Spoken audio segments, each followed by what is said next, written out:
For each fight on this weekend's upcoming card, including for the prelims, I'm going to be comparing stats, reviewing recent fighter history, analyzing the results of my 7 data science prediction models, and giving a combined weighted prediction based on those models. I'll also provide my final prediction combining both quantitative and qualitative information together. Later this week, I'll upload a video covering promising underdogs, best and expensive favorites, and prop bets for y'all to consider, which I'll highlight some great opportunities for you guys. Hopefully you can use these predictions and data to confirm your picks, avoid mistakes, find value bets, or just informative and entertainment purposes to prepare for the lead up to this weekend's event. Please like and subscribe if you find this content interesting, informative, or helpful. It helps keep me motivated to create these videos for you all. I've also added my Patreon information in the description if you'd like to support the channel through that. There's a $10 a month contribution tier and a $20 a month premium tier, which will give you early access to all of the analysis and results for my videos, as well as additional data analysis and stats. So that includes my prediction model results, fighter history, stat overviews, promising underdogs, best and expensive favorites, prop bets to consider, and a deep dive into each fighter's record history and an analysis through each of their individual historical fights. So you'll get all sorts of stats and data analysis which will help you with your picks and bets. And for $20 a month, which is around $5 per event, you can get all of that information. You can purchase event analysis separately, but the membership is cheaper and easier. Plus, you're directly helping improve and expand the content of this channel.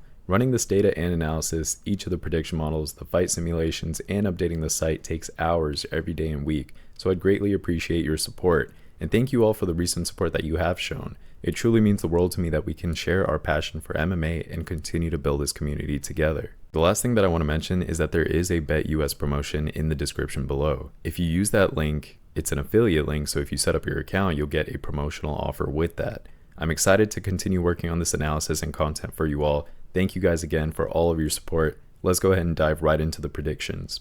UFC 307 is this Saturday, taking place in Salt Lake City, Utah. It's going to be a great event. It's a very stacked card, not only with talented fighters, but also storyline wise. For the main event, we actually have Alex Pereira versus Khalil Rountree Jr. That's going to be an interesting fight. Alex Pereira is defending his title for the 3rd time. And then you have Khalil Rountree Jr., who, he's being put to the test. So we're going to have to see if he can use his hard-hitting skills to overcome this huge adversity and challenge that Alex Pereira poses with his opponents. Co-main event, I know this one might not feel interesting at first, but both of these gals do have a history here. It's Raquel Pennington versus Julianna Pena, and their rivalry actually goes back a decade to their time on The Ultimate Fighter, and that's just going to add a interesting layer to this fight and adds a lot to the storyline. Then we also have, along the card, we have Jose Aldo, the legend himself, taking on a huge up-and-comer and prospect and, a guy with a lot of potential named Mario Bautista. And no, that's not the guy from Dexter, if you watch Dexter.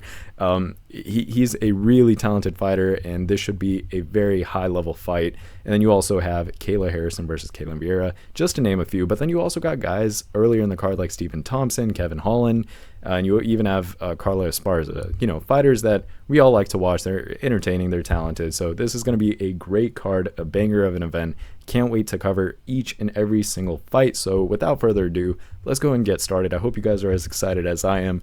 For the first fight, we have Alexander Hernandez versus Austin Hubbard. Let's go and review their stats here. So Alexander is 5 feet 9 inches tall. He has a reach of 72 inches and he's 31 years old. Now on the other hand, Austin is 5 feet 10 inches tall, so he's an inch taller. He has a reach of 71 inches, so he has a 1 inch shorter reach, and he's 1 year older. Pretty even stats when it comes to both of those guys. Now, when it comes to striking, Alexander, he lands 4.33 strikes per minute with a 41% accuracy. And similarly, Austin, he lands 4.11 strikes per minute with a 45% accuracy. So when it comes to striking, both of these guys are pretty even. Now, as far as grappling goes, Alexander, he lands 1.06 takedowns on average with only a 31% accuracy, and Austin's a little bit better here. He lands 1.75 takedowns on average with a 50% accuracy. And now let's look at defense here. So Alexander, he absorbs 4.66 strikes per minute with a 55% striking defense and a 59% takedown defense. Now on the other hand, Austin, he absorbs a little bit less. He absorbs 3.74 strikes per minute with a 56% striking defense and a slightly better takedown defense at 65%. Now let's take a look at Alexander's recent fight history. Now recently, Alexander is coming off of that loss against Damon Jackson, which was via split decision back in April of this year. Now his total record is 14 wins and 8 losses. Now let's break down those 14 wins. 6 of those were KO/TKOs, 2 of those were submissions, and 6 were decision victories, which does give him a 57% finishing rate.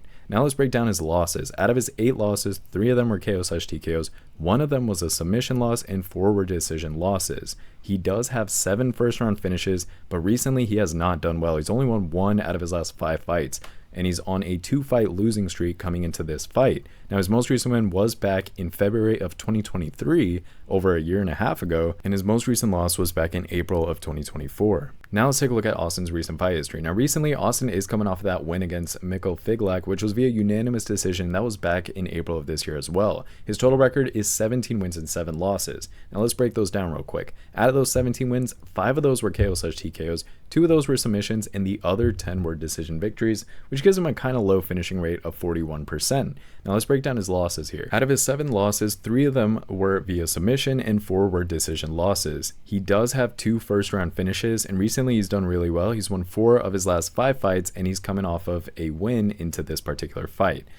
His most recent win was back in April of 2024, and the last time he lost was actually August of 2023. Now let's take a look at what my prediction models predicted, their weighted average, and then my final pick that takes that statistical analysis, and it also is adjusted for the non-stat based research and fight film study observations as well. So it takes into account the intangibles and the tangibles. So starting with the prediction models, all 7 are actually leaning towards Alexander Hernandez. None of them are leaning towards Austin. When I weigh those prediction models together, I'm getting a 72.4% probability victory for Alexander in this fight. Now for my final prediction, I'm going to knock that down a little bit just based on momentum and a few other key factors. I'm going to give Alexander Hernandez a slightly less confident 69% probability victory. And statistically speaking, the reason for that is that Austin does have a height advantage here of an inch. He has a 4% higher striking accuracy. He absorbs 0.92 less strikes per minute. He has a 1% higher striking defense. He has 0.69 more takedowns on average. He has a 19% higher takedown accuracy, and he has a 7% higher takedown defense.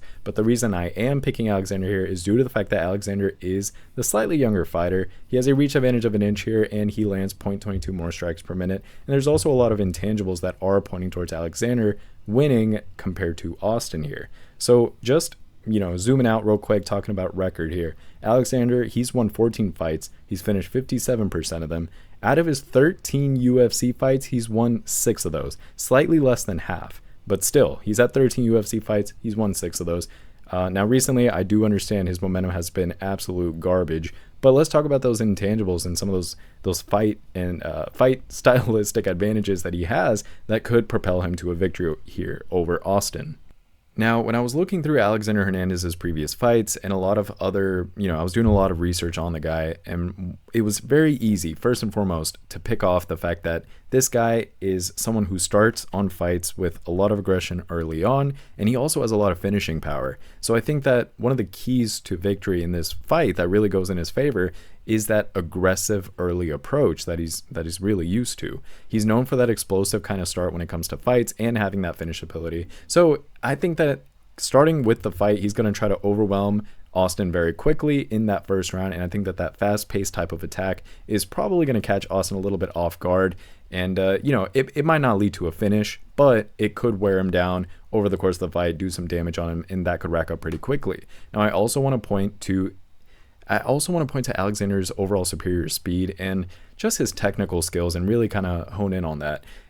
Alexander Hernandez, he's really been focusing on improving himself as a fighter over time, especially if you look at early on in his career and where he's at now. You could tell that this guy has improved his speed, he's improved his technique, and he's been working really hard in his training camps. If he can leverage that, and that's a big if, but I'm expecting him to, just like, when you train or when you study, you're expected to perform a certain way. I do expect him to utilize that kind of quick advantage that he could have in this fight, and I think he's going to be able to outmaneuver Austin here and land a couple more significant strikes than him, and I say a couple a little bit loosely. I think he's going to put the damage and hurt on him.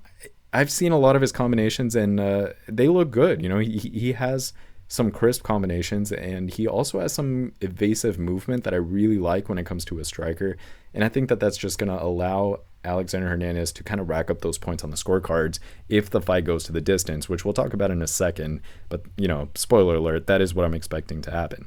Now, I also want to talk about the takedowns and ground control advantage that Alexander very likely has in this matchup. Now, both of these fighters, they have grappling skills, don't get me wrong, but I think that Alexander's going to look to mix in those takedowns to kind of control the pace of this fight. And if he can get Austin to the ground, Alexander's going to work towards that submission or maybe that ground and pound to at least wear him down. If not a submission, he's going to try to kind of exhaust him and control him. And, what he's really good at, and what I've noticed, is that he maintains top position, and I think that that's going to it's going to go well over with the judges if it needs to and if it goes there. Now, this is not to say that Alexander is going to have a very easy time doing all this. Keep in mind, Austin does have a lot of durability as a fighter. He has good cardio as well. He's known for his toughness. We've seen him, be able to push that high pace for 3 rounds and so on.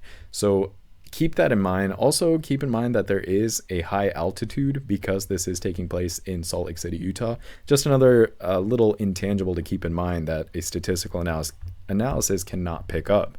I will also point to Austin having a lot of recent momentum compared to Alexander. So that's a huge thing it's kind of hurting Alexander here, especially when it comes to confidence, momentum, which is a huge aspect of fighting, don't get me wrong. Also, Alexander, he's kind of faced a lot of setbacks in his previous fights due to whether it's injuries or some of the tactical errors he makes during fights, so he has to fight smart if he wants to win here. I do still see Alexander pulling off the victory here and kind of getting out of his slump that he's been in recently, but I see him getting that victory. I don't think it's going to be a finish. I think he's going to have to really work towards his success here. All in all, bottom line, I'm taking Alexander Hernandez via decision. I think that's smart based on a statistical analysis and also just researching everything outside of stats as well and just doing a full review of both guys' history. Next fight, we have Court McGee versus Tim Means. Let's go and review their stats here. Court McGee is 5 feet 11 inches tall with a reach of 75 inches and he's 39 years old. Now Tim Means, on the other hand, he has 3 inches on him. He's 6 feet 2 inches tall. He has the same reach though of 75 inches and he's around the same age. He's 40 years old. So when it comes to striking, Court McGee, he lands 4.6 strikes per minute at a 37% accuracy. Now Tim Means, he lands a little bit more at 5.08, and he is better on accuracy for sure. He has a 49% accuracy. That's a 12% improvement compared to his opponent. Now let's talk about grappling here. Court McGee, he lands 1.84 takedowns on average with a 25% accuracy. Now Tim Means, on the other hand, he lands less takedowns on average but with better accuracy, 1.16 takedowns on average with a 40% accuracy. Now let's talk about defense, right? McGee, he absorbs 3.62 strikes per minute with a 61% striking defense and a 69% takedown defense. Now Tim Means, he absorbs just about the same number at 3.64 strikes per minute with just about the same striking defense and takedown defense at 60% and 65% respectively. Now let's take a look at Court McGee's recent fight history. Now recently he's coming off of that loss against Alex Moronov, which was via unanimous decision back in April of this year. His total record is 22 wins and 13 losses. Out of those 22 wins, 3 of those wins were via KO/TKO, 8 of those were via submission, and 11 were decision victories, which gives him a clean 50% finishing rate. Now, out of his 13 losses, 3 of those were via KO/TKO, and the other 10 were decision losses. Now, he does have 4 first-round finishes. Recently, he's not done too well. He's won 2 of his last 5 fights, and he's currently on a 3-fight losing streak coming into this fight. Now, his most recent win was back in January of 2022, so it's been a very long time since he's won, and his most recent loss was back in April of this year. Now let's take a look at Tim Means' recent fight history. Now, Tim Means, he's coming off that loss against Uros Medic, which was via KO/TKO back in April of this year as well. Now, his total record is 33 wins and 16 losses. Out of those 33 wins, 20 of them were KO/TKOs, which is a very high number. 5 of them were submissions, and 8 were decision victories, which gives him a respectable 75% finishing rate. Now, let's break down those losses. Out of those 16 losses, 3 of them were KO/TKOs, 7 of those were submissions, and 6 were decision losses. He does have 16 first-round finishes, but recently he's done terrible. He's only won 1 of his last 5 fights, and he's coming off a loss into this particular fight. His most recent win was back in September of 2023. His most recent loss was back in April of 2024.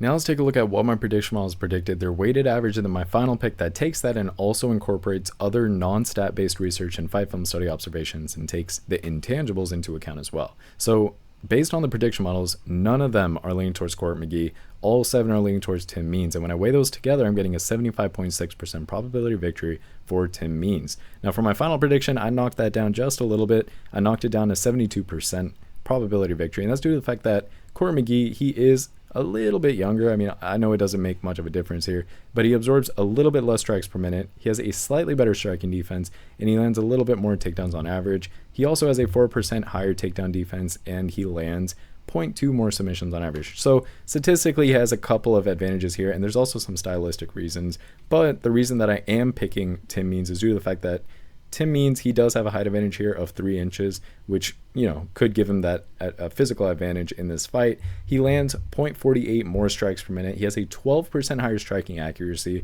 which is big, and he has a 15% higher takedown accuracy as well. Keep in mind, Tim Means has won 33 fights. He's finished 75% of them. He's had 29 fights in the UFC, and he's won 15 of those. But let's talk about some of those intangibles that is making the needle point towards Tim Means a lot more than his opponent here. So Tim Means, keep in mind, he has a striking advantage in this fight compared to his opponent Court McGee here, and you kind of see that in the statistics with the accuracy, but also when you look back into their fights, you could see that Tim Means is a little bit better of a striker. He also has a finishing ability which will really lean into his favor as an advantage here. He has more finishing power as a fighter. He's retained some of that punching power even though he's kind of old. I know he's 40, but man, this guy has that power, and sometimes he's able to turn it on even later in the fight. It's not necessarily just within the first round, but he's able to have that punching power even, you know, later in the fight, which is an advantage here. He's also done better recently compared to Court McGee in his fighting career, and honestly, I just expect Tim Means to outstrike Court McGee over the 3 rounds and ultimately get a decision in this fight. I don't think there's much more to this, honestly. And it might not be the most exciting fight. I mean, it's the second fight of the card, guys. It's prelims. Let's just keep our expectations kind of realistic here. But honestly, Tim Means, he's probably going to look to keep the fight standing and just use his slight height advantage, you know, as an advantage, and some of that superior striking skill that he has. Overall, control the fight and just outpoint McGee. There's not more to this fight. For the next fight, we have a really good fight. We have Ryan Spann versus Ovince St. Preux. So let's go and review their stats here. Ryan Spann, he's 6 feet 5 inches tall. Dude's a giant. He has a reach of 79 inches, and he's 33 years old. Now, on the other hand, we have Ovince. If you've been watching UFC for a while, or MMA in general, this guy, you know, he's been around for quite a while. He's 41 years old. He's 6 feet 3 inches tall, so he has a 2-inch height disadvantage here, but he has a reach of 80 inches, so he has a 1-inch reach advantage. So when it comes to striking, Ryan, he lands 3.25 strikes per minute at a 40% accuracy. Now, Ovince, on the other hand, he lands 3.03 strikes per minute at a 47% accuracy. That's a little bit less strikes, ever so slightly, but a 7% higher striking accuracy. Now let's look at grappling. Ryan, he lands 1.34 takedowns on average with a 35% accuracy, and Ovince is kind of similar. He lands 1.1 takedowns on average, but with a 36% accuracy, so a little bit less takedowns on average with a little bit better accuracy. When it comes to defense, Ryan, he absorbs 3.89 strikes per minute with a 44% striking defense and a 47% takedown defense. And Ovince is a little bit similar in some aspects. He absorbs 3.32 strikes per minute. That's about 0.5 less strikes per minute. He has a 47% striking defense, that's 3% better, and he has a 67% takedown defense, that's 20% better than his opponent. Now let's take a look at Ryan Spann's recent fight history. Now recently, Ryan is coming off of that loss against Bogdan Guskov, which was via KO/TKO back in April of this year. Man, a lot of these guys, they fought back in April of this year. But anyways, Ryan Spann, his total record, 21 wins and 10 losses. Now, out of those 21 wins, 6 of them were KO/TKOs, 12 of those were submissions, and 3 were decision victories, which gives him a very high 86% finishing rate thanks to all those submissions and KO/TKOs. Now, out of his 10 losses, 4 of those were KO/TKOs, 3 were submissions, and 3 were decision losses. Pretty balanced overall. He has 16 first-round finishes. I need you to keep that in mind. Out of his 21 wins, 16 of those were first-round finishes. Recently, he's won 2 of his last 5 fights, so he hasn't done really, really well. He's done pretty average recently. He's coming off of 3 losses, which is pretty bad, but, you know, that could snap at any point. It's not to say it's a 4th loss is automatic here. Ryan Spann, his most recent win was back in November of 2022, so it's been quite a while. His recent loss was back in April of this year, like we said. Now, on the flip side, let's take a look at Ovince's recent fight history. Now, recently, Ovince is coming off that win against Kennedy Nzechukwu, and hopefully I'm saying that right. I think the N is silent. I think it's Nzechukwu.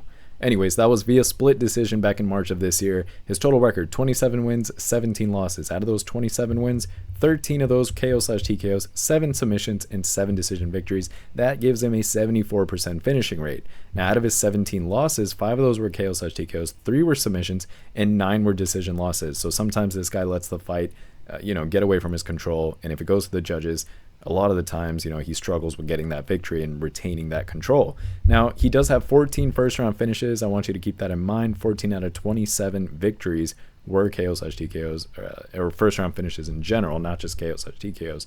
Recently, he's won 2 of his last 5 fights, very similar to Ryan Spann in that regard, and he's coming off of a win into this particular fight, whereas Ryan Spann's coming off of 3 losses.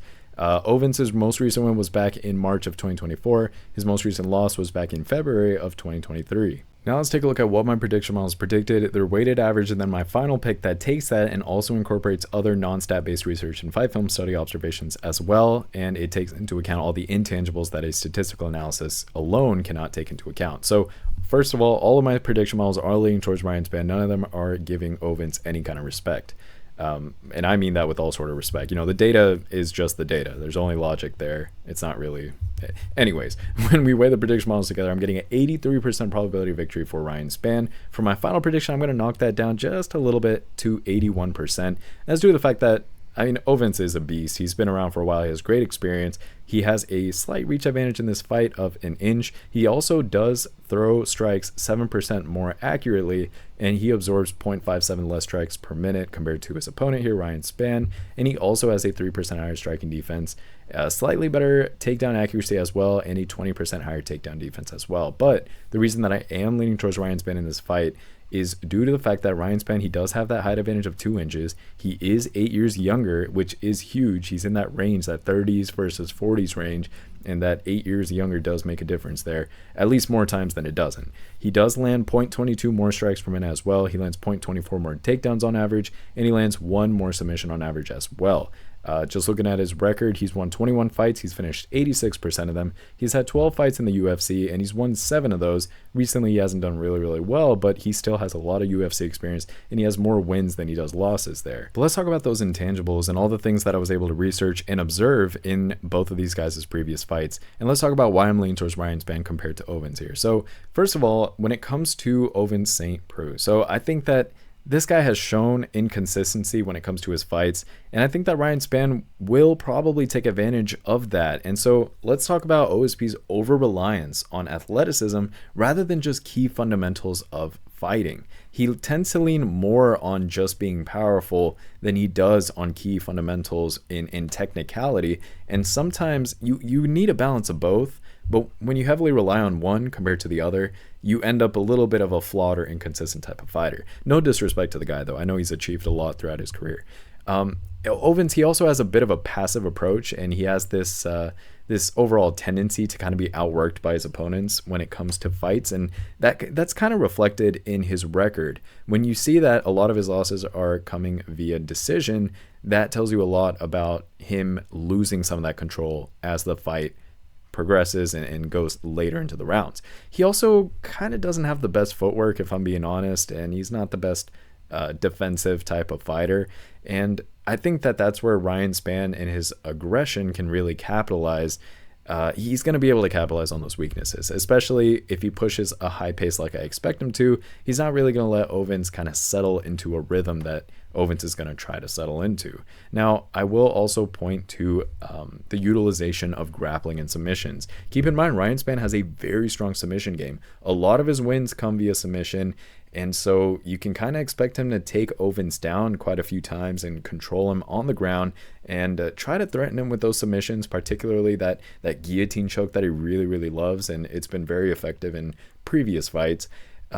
And look, if he doesn't get the submission there, which I don't actually expect him to get the submission, one thing's for sure, it's going to wear St. Preux down, especially in those grappling exchanges. It definitely takes a toll on you during a fight. We've seen that time and time again.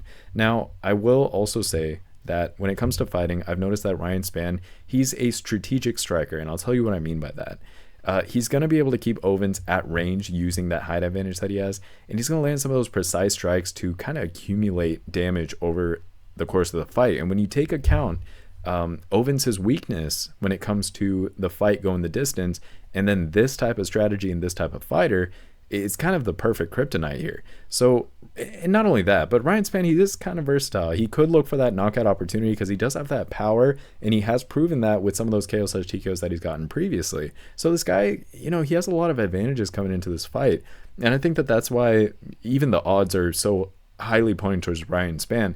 I'm just more confident in Ryan Spann than even the odds themselves. And the line's probably moving, but that's neither here nor there. I will say that Ryan Spann, he's also going to be able to maintain better cardio and pace compared to Ovince. We've seen Ovince previously show some kind of cardio issues when it comes to those longer fights. And Spann, on the other hand, he's going to try to push a very high pace, like I said, to tire Ovince out, while conserving his own energy for some of those later rounds, because I think that that's what his strategy is going to be built on. At least that's what I would think that he's targeting and looking towards. He's going to look for that fatigue from Ovince and just take advantage and look better throughout the fight. Now, keep in mind, he will have to avoid some of St. Preux's signature moves here. Now, he's known for the Von Flue choke, so he has to be very, very careful of that. He has to defend against that technique, especially when he's on the ground, and he has to avoid specific positions that's going to lead to that kind of submission. So he has to be very, very careful of that. I'm not saying Ovince is a terrible fighter. He does have some advantages here. So if he uses that strategic game plan overall and he kind of exploits all those weaknesses, I've talked about the strategy that he needs to focus on. I'm seeing Ryan Spann take control of this fight. It could go the distance, maybe, but I'm actually leaning towards a little bit more of Ryan Spann getting a KO/TKO. I don't think it's going to be just right off the bat first round, but based on what I've seen on Ryan Spann, I'm expecting maybe around 2 or 3 KO/TKO, and that wouldn't shock me at all, because Ryan Spann is able to turn it on a little bit at random points throughout fights. So that is the final verdict on this fight. It should be an interesting one. Both of these guys are, relative veterans of the sport. And so I'm very excited to see both of them fight to the death. No, I'm just kidding. I'm excited to see both of them fight. Should be very interesting. Now for the next fight, we have Carla Esparza versus Tecia Pennington. And you guys might hate me at the end of this one, and you'll see why. But let's first talk about these gals' stats. So Carla Esparza, she's 5 feet 1 inch tall, and so is Tecia Pennington. She has a reach of 63 inches, and she's 36 years old. Now, Pennington, she has a reach of 60 inches. She has a 3-inch smaller reach, and she's 35 years old, so they're similar when it comes to age. Now, let's talk about striking. Carla, she lands 2.16 strikes per minute with a 40% accuracy. Pennington, she lands 4.78 strikes per minute with a 47% accuracy. When it comes to grappling, Carla, she lands 3.22 takedowns on average with a 35% accuracy. That stat really shines. Now, Pennington, on the other hand, she only lands 0.61 takedowns on average with a 14% accuracy. Clearly not a huge part of her game plan. When it comes to defense, Carla absorbs 2.69 strikes per minute with a 55% striking defense and a 47% takedown defense. Also a stat that shines, and I'll tell you why. Pennington, she absorbs 3.59 strikes per minute. That's 1 more strike per minute. She does have a better defense, though, at 61% striking defense and 65% takedown defense. And the reason I said that was interesting for Carla is because Carla's fighting style allows her to absorb less strikes. Keep that in mind as we continue to break that down. But first, let's take a look at Carla Esparza's recent fight history. Now, recently, Carla is coming off of that major loss against Zhang Weili, which was via submission back in November of 2022. Her total record is 20 wins and 7 losses. Out of those 20 wins, 4 of them were KO/TKOs, 4 were submissions, and 12 were decision victories, which is a 40% finishing rate, and that also speaks volumes to her game plan overall when it comes to fights. She's huge on control, and she's kind of centered her game plan around that, and it shows when it comes to her victories here. Out of her 7 losses, 2 of them were KO/TKOs, 2 were submissions, and 3 were decision losses. She does have 3 first-round finishes, but that's not a huge part of her game plan. Recently, she's done well, and recently, I don't mean time-wise, because it's actually been a while, a little bit, but compared to her most recent fights, right? Recently, she's won 4 of her last 5 fights. She is coming off of a loss into this fight. Her most recent win was back in May of 2022, and her most recent loss was in November of 2022 when she fought Zhang Weili.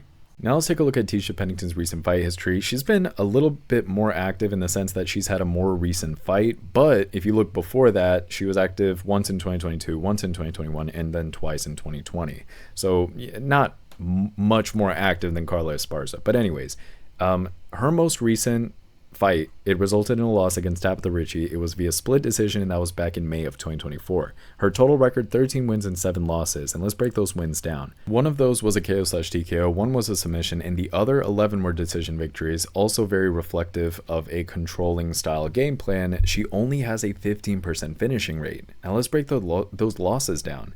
All of those losses that she's faced were all decision losses, and I think that kind of points to the fact that Pennington, although her game plan is centered a lot on control and getting points and, trying to get that decision victory, it doesn't always work in her favor, and I think that that's crucial to keep in mind. She does have one first-round finish, but again, not a huge part of her game plan. Recently, she's done decent. She's won 3 of her last 5 fights, but they're very spaced out, of course.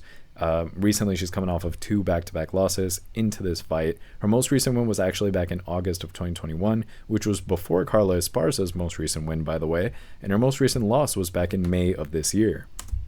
Now let's take a look at what my prediction models predicted, their weighted average, and then my final pick that takes that, but it adjusts it based on other non-stat based research and fight film study observations and other intangible factors as well. And sometimes those matter more than what the statistical analysis will show. And this fight is a prime reason of that, at least in my humble opinion. I'm going to make my case and explain it to you guys. So first of all, none of my prediction models lean towards Carla Esparza. All 7 lean towards Pennington. When I'm weighing those prediction models together, I'm getting a 73.4% probability for Pennington to win. However, for this particular fight, I'm going to go opposite of the prediction models here. I'm going to give Carla a 62% probability of victory. Now, that does still give Pennington a 38% probability of victory, but I am leaning towards more for Carla Esparza in this fight. Let's first talk about the stats here. Carla Esparza, she has a reach advantage of 3 inches here. She absorbs 1 less strike per minute due to her game plan that she executes better, in my opinion, than Pennington does. She lands 2.61 more takedowns on average, which is crucial to her taking a lot of control throughout fights. She has a 21% higher takedown accuracy. Obviously, takedowns are not a huge part of Pennington's game plan. She's just more of a controller overall. She's not the best when it comes to takedowns. Anyways, I digress. She lands 0.2 more submissions on average as well. It's very slight.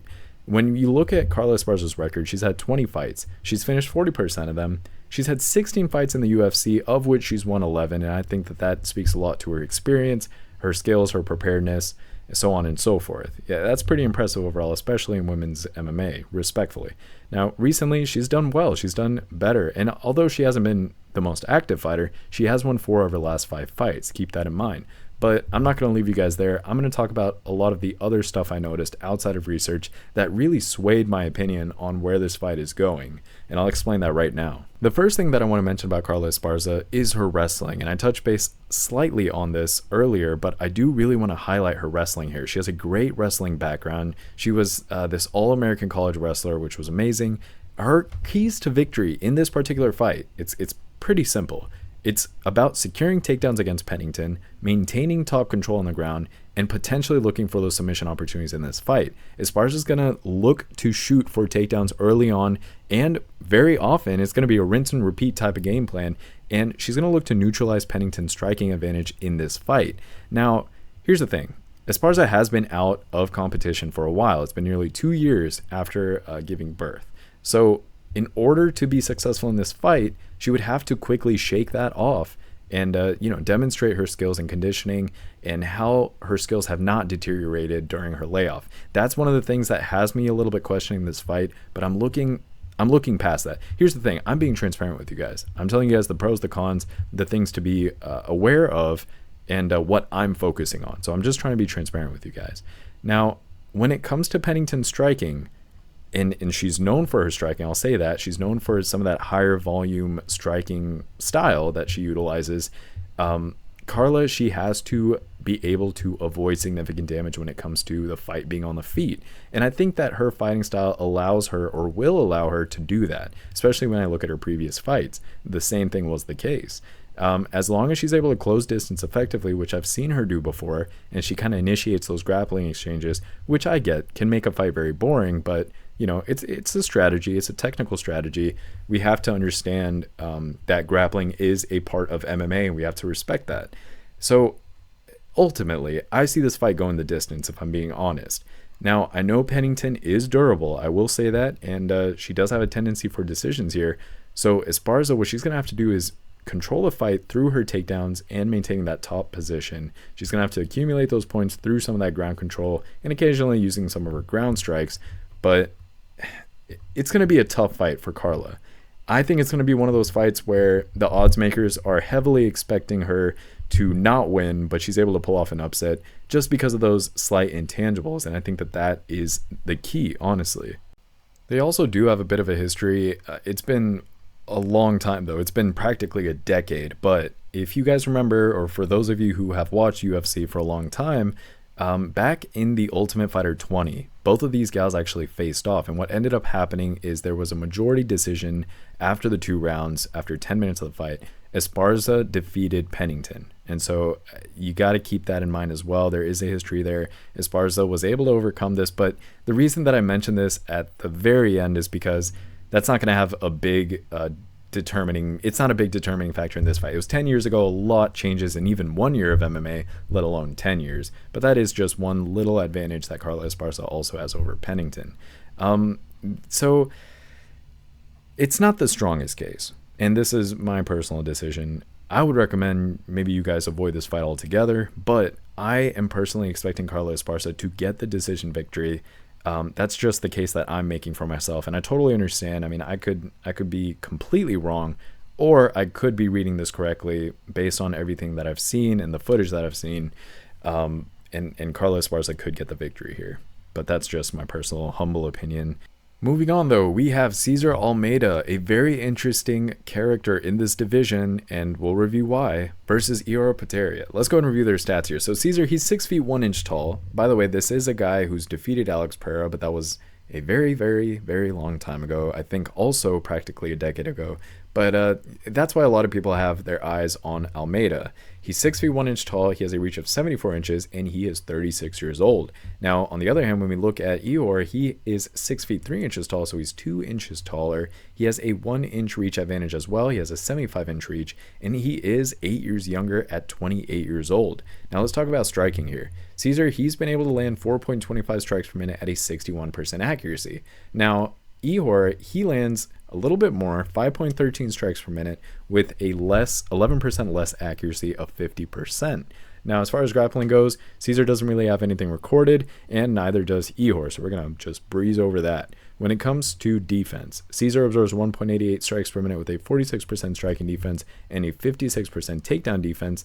Now, Ihor, on the other hand, and this is a little bit different, he absorbs 5 strikes per minute with a 51% striking defense and a very similar takedown defense of 57%. Now let's talk about Cesar Almeida's recent fight history, and he doesn't have a lot when it comes to MMA and the UFC in particular, but he has been able to get 3 fights under his belt. He is coming off of a loss against Roman Kopylov, and that was a split decision back in June of this year, but his total record so far is 5 wins and 1 loss. Out of his 5 wins, 4 of them were KO/TKOs. This guy used to be a kickboxer, an absolute destroyer when it comes to striking. He's really good, and he does have 1 decision victory as well, giving him an 80% finish rate. I will say he was much better with the striking earlier in his professional fighting career.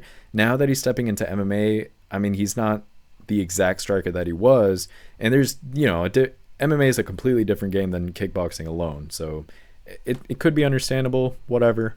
Let's not break it down too much. But his 1 loss was a decision loss. He does have 3 first-round finishes, so he is aggressive when he needs to be. And more times than he's not. Recently, he's won 4 of his last 5 fights, and he's coming off of a loss into this particular fight. His most recent win was back in April of this year, and his most recent loss was in June of this year. He's been very, very active. Now, on the other hand, we have Ihor, and recently he's coming off of that loss against Michael Pereira, which was via submission back in May of 2024. Now, his total record is 20 wins and 6 losses, and out of those 20 wins, 9 of them were KO/TKOs, 6 were submissions, and 5 were decision victories, which does give him a 75% finishing rate. Out of his 6 losses, 4 of them were KO/TKOs, 1 was a submission, and the last one was a decision victory. Or a loss, not a victory. Now, he does have 14 first-round finishes. Recently, he hasn't done too well. He's only won 2 of his last 5 fights, and he is coming off of a loss into this fight. Now, his most recent win was back in February of this year. His most recent loss was 3 months later in May of this year. So he's also been pretty active. Now let's take a look at what my prediction models are predicting for this fight, their weighted average, and then my final pick that takes that and adds other non-stat based research and fight film study observations, takes all that into account as well. All of my prediction models are leaning towards Cesar Almeida and none are leaning towards Ihor. When I weigh those prediction models together, I'm getting an 85.7% probability of victory for Cesar Almeida to win. Now for my final prediction, I am going to give him a slightly less confident 84% probability of victory, which isn't a huge difference, but I docked it a little bit because Ihor does have a height advantage here of 2 inches. He is the much younger fighter, which could play a role in this fight. He has a reach advantage of 1 inch, and he lands 0.88 more strikes per minute. He also has a 5% better striking defense and a 1% higher takedown defense, which isn't much, but still. Now, the reason I am picking Cesar is due to the fact that Cesar does have an 11% higher striking accuracy, and he absorbs 3.16 less strikes per minute. Those are the statistical advantages. There's also a lot of fighting style advantages that I've seen when it comes to Cesar Almeida's game. Now, as far as his record goes, he's won 5 fights. He's finished 80% of those fights. He's technically had 3 fights within the UFC, if you want to count that first Dana White Contender Series fight. Otherwise, he's had 2 fights in the UFC, but he's won 2 out of those 3 in general. So recently, if you zoom out a little bit, he's won 4 of his last 5 fights coming into this fight. But let's talk about those reasons aside from just stats alone as to why Cesar Almeida has a very strong advantage in this particular fight. For starters, he has a huge striking advantage. He's known for that high volume style striking. He lands, and some of that is backed up by his statistics here, but even just as a fighting style, he lands a ton of significant strikes per minute, and his opponents generally feel that, and it accumulates a lot over time. Like I mentioned, he also has that kickboxing background and a lot of that experience, which gives him kind of a more technical background than his opponent here. He is, he was one of the tougher. Okay. The first thing I want to point to is his striking advantage. He has a huge advantage when it comes to the striking department. He's known for his high volume striking. It's backed by his statistics, but I also want to point that just his fighting style in general, he lands a lot of high volume striking, which accumulates very quickly against his opponents. He does have better accuracy than his opponents as well, especially if you look at his previous fight footage. It just looks like he's landing cleaner shots and they land more frequently. He does have that kickboxing background like we discussed earlier as well. That gives him not only a lot of experience, but a huge diverse and technical background that's going to aid in his victory in this fight. Now, defensively, I touched base on this a little bit previously, but defensively, he is really good as a fighter. He's a little bit more elusive and he's harder to hit, and a lot of that has to come with the way that kickboxers fight. If you've seen a kickboxing fight, and if you've ever seen like Cesar Almeida's previous fights or Israel Adesanya's previous fights or even Alex Pereira's previous fights, you could tell that when it comes to defense, kickboxers are really, really good, and they have to be because those strikes are absolutely deadly. They really use their backs a lot when it comes to avoiding those strikes, and that's something that Cesar oh my God, I'm dying. That's something that Cesar Almeida is going to be able to do and leverage as well, and I think that it is an advantage. Now, he's not as young as he used to be, so keep that in mind, but he still has that experience, and some of it is going to be muscle memory. Anyways, he does have a really good finishing ability as well, as we've seen him with his 4 finishes. Keep in mind, a lot of people are expecting him to knock out Ihor within maybe round 1 or 2. That's the expectation out of Almeida, and it's not a random expectation. It's based on his skill and power. Now, I will also highlight he has more experience, like I said, but he also has more momentum as well, even though he's on the late stage of his career. He's coming off of, his first career loss here, and I think that that's going to be kind of a learning experience for him in general. If you're a good fighter, you're going to use your losses as a learning experience. You're going to win or learn, right? That's the whole point of fighting and reflecting. So I think that a lot of that is going to work in his favor. Overall, if you just think about the game plan in general, here's what Almeida should do, and here's what he's, very obviously going to be able to do. He has to use his superior striking to keep the fight standing. He has to use that high volume and that accurate striking, which will overwhelm his opponent here. He has to look for openings to land those powerful shots, which could eventually lead to that knockout that a lot of us are expecting in this fight. And he also has to use that defensive skills that's going to serve kind of like a muscle memory. It's going to kick back with a lot of his training and stuff. He has to leverage that to avoid some of those attacks that Ihor is going to throw at him. And he has to, then set up the counter right afterwards and be able to counter his opponent here. So given all those factors, given Cesar Almeida's skills, it's very clear he should win. Now, I say should. Oftentimes, sometimes in MMA, we don't get the result that we're expecting, but he should win this fight. I think he's going to get it done via KO/TKO. I think he's going to knock out Ihor either in round 1 or round 2. I don't see this going above round 2, if I'm being honest. I'm going to cover some of that in my betting video later this week. So keep in tune for that if you want some, interesting prop bets or some statistically and stylistically backed prop bets. Look out for that video. And we'll go from there. So let's move on to the next fight here, which is Marina Rodriguez versus Iasmin Lucindo. Let's go and review their stats here. Marina is 5 feet 6 inches tall with a reach of 65 inches, and she's 37 years old. Now, on the other hand, Lucindo is 5 feet 3 inches tall with a reach of 66 inches, and she's 22 years old. When it comes to striking, Marina, she lands 4.82 strikes per minute with a 47% accuracy. Now, Lucindo, on the other hand, she lands just about the same when it comes to accuracy, but she lands 3.95 strikes per minute, which is about 1 less strike per minute. Now, as far as grappling goes, Marina, she lands 0.23 takedowns on average with a 42% accuracy. Not a major part of her game plan overall. Now, Lucindo, on the other hand, is a different story. She lands 2.23 takedowns on average with a 53% accuracy. And lastly, when it comes to defense, Marina, she absorbs 3.12 strikes per minute with a 55% striking defense and a 65% takedown defense, whereas Lucindo absorbs 3.11 strikes per minute with a 66% striking defense and a 80% takedown defense. Now let's take a look at Marina's recent fight history. Now, recently, Marina is coming off of that loss against Jessica Andrade, which was via split decision back in April of this year. Her total record is 17 wins and 4 losses.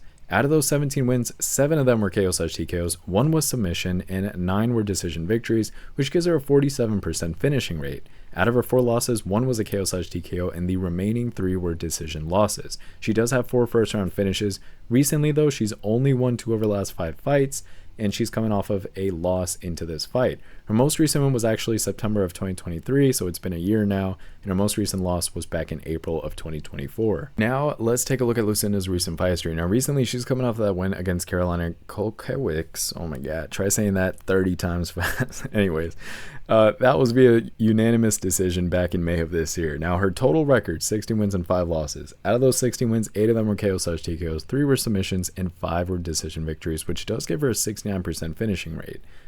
Now, out of those 5 losses, 1 of them was a KO/TKO, 2 were submissions, and 2 were decision losses. Pretty balanced across the board. She does have 3 first-round finishes. Recently, she's won 4 of her last 5 fights, and she is on a 3-fight win streak. Her most recent win was back in May of this year. Her most recent loss was back in August of 2022. Now let's take a look at what my prediction models predicted for this fight, their weighted average, and then my final pick that takes that and adds other non-stat based research and fight film study observations, takes all of that into account as well. 1 out of 7 of my prediction models are leaning towards Marina, and the other 6 are leaning towards Lucindo. Now, when I weigh those together, I'm getting a 65.3% probability of victory for Lucindo.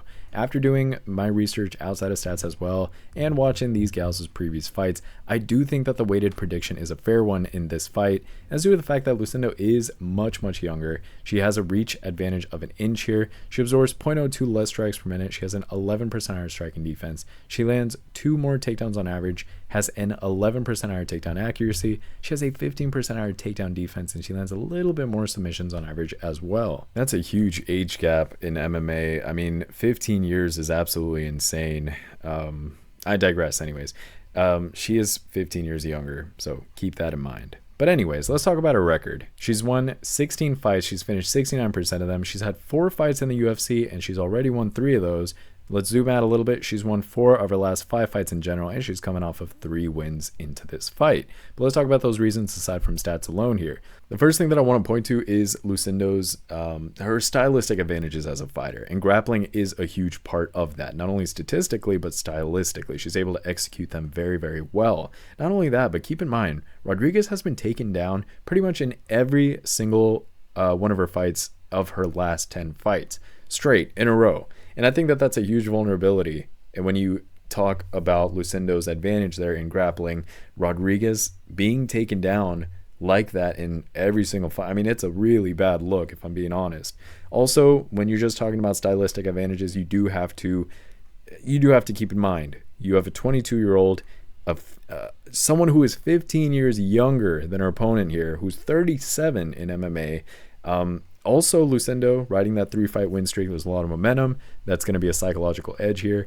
Now, when it comes to expected game plan that I expect Lucindo to execute on, it's going to be pretty simple but effective. It's going to be utilizing those takedowns. Given her grappling advantage, I think she's going to look to take the fight to the ground where she can easily control Rodriguez. Also, just using striking pressure when she can. When it comes to being on the feet, Lucindo, her striking has been pretty impressive at times, particularly in that fight against Carolina. So I think that she could use her striking a little bit to not just win the fight, but set up those takedowns and attempt to score some of those points with the judges here. And I think that she does also have a bit of a cardio edge, just given her youth in general and her recent success, her athleticism in general. I think she has a cardio edge. She's probably going to be better conditioned. That's just the way that anatomy and biology works. I mean, what do you guys want me to tell you? Honestly, you got a 22-year-old versus a 37-year-old. What is this, right?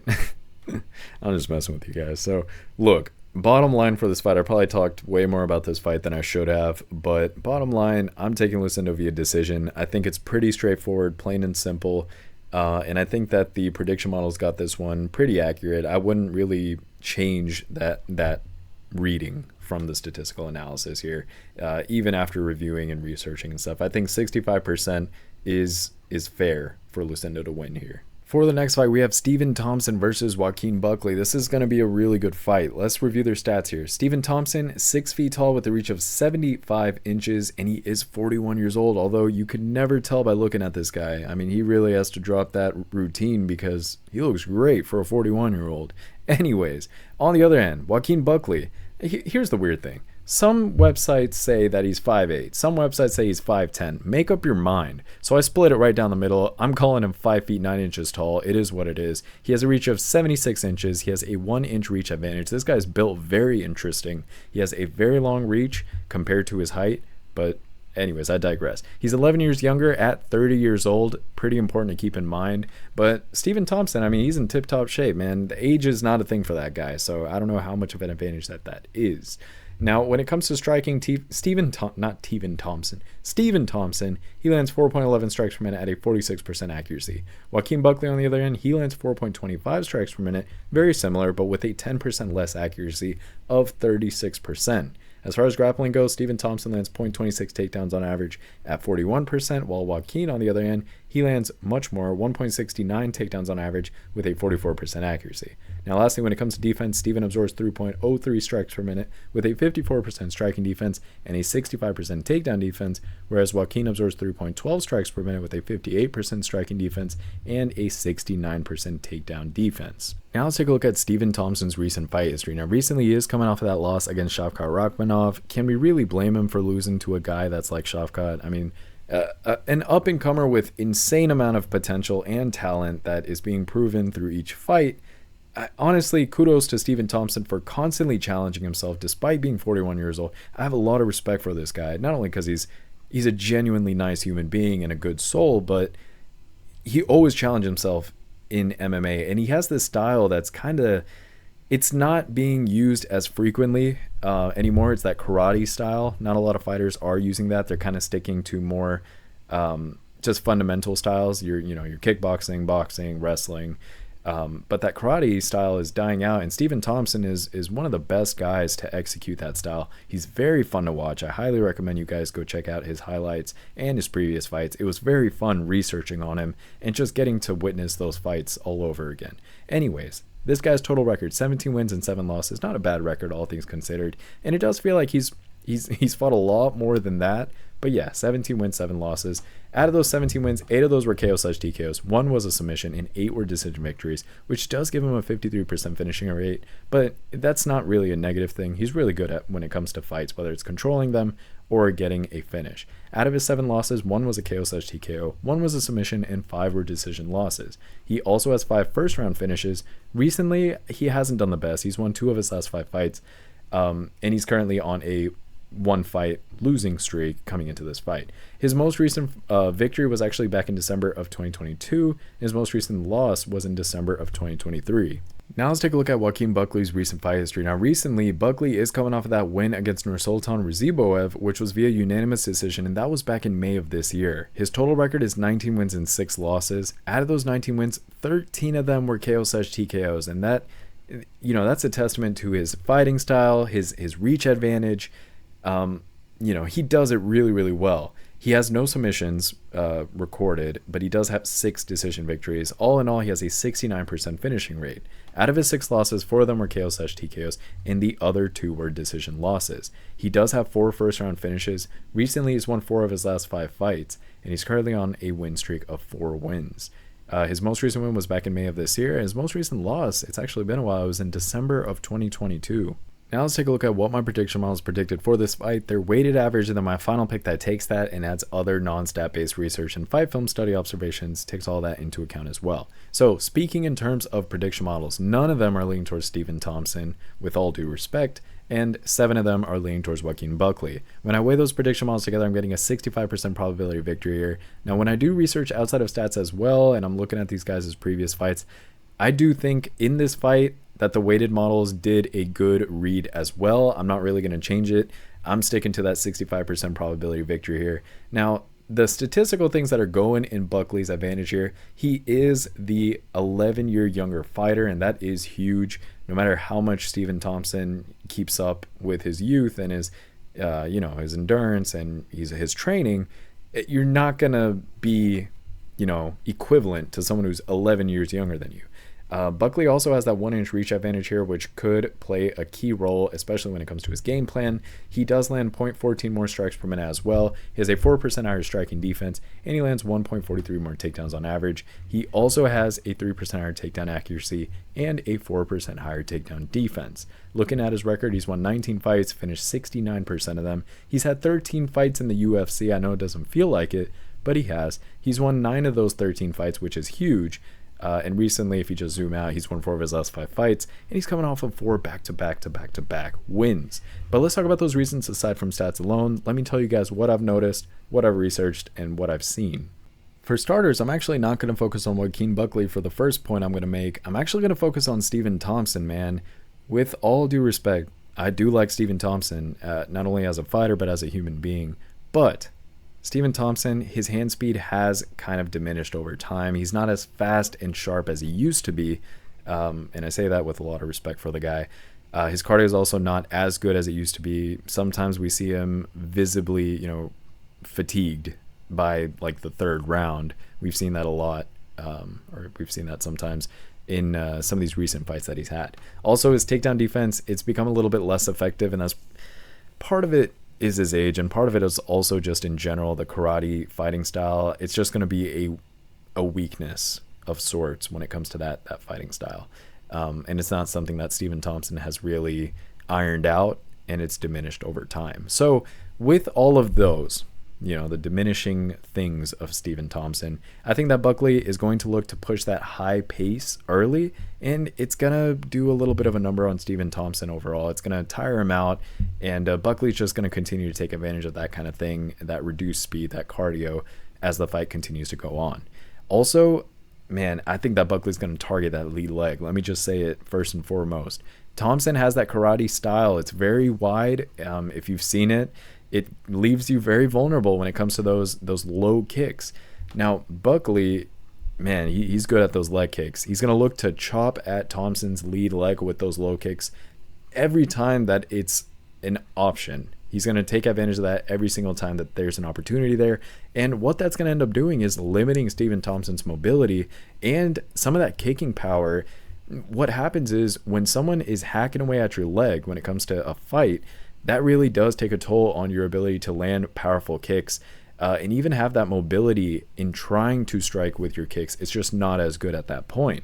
Now, also adding to my points in general, Buckley's going to look to keep the pressure on and continue to close the distance constantly, just to pressurize Stephen Thompson, keep him very uncomfortable. When it comes to the karate stance, you got to keep very light, but you want to have a very solid foundation and base. With Buckley attacking those legs and also keeping that pressure on, it's definitely going to hinder a lot of Stephen Thompson's fighting style. It's not going to let him be very comfortable here. So he's going to constantly pressure Thompson. He's going to cut him off when it comes to the octagon. He's going to close that distance to negate Thompson's kicking advantage here, and he's going to kind of force Thompson to fight in some of those close quarters where he's just a little bit less comfortable. There's going to be a lot of pressure.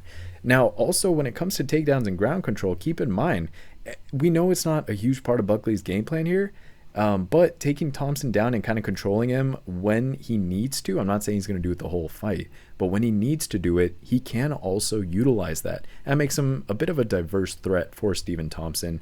So even if he's unable to get that finish, this strategy could easily win some rounds and also contribute to Thompson getting tired out.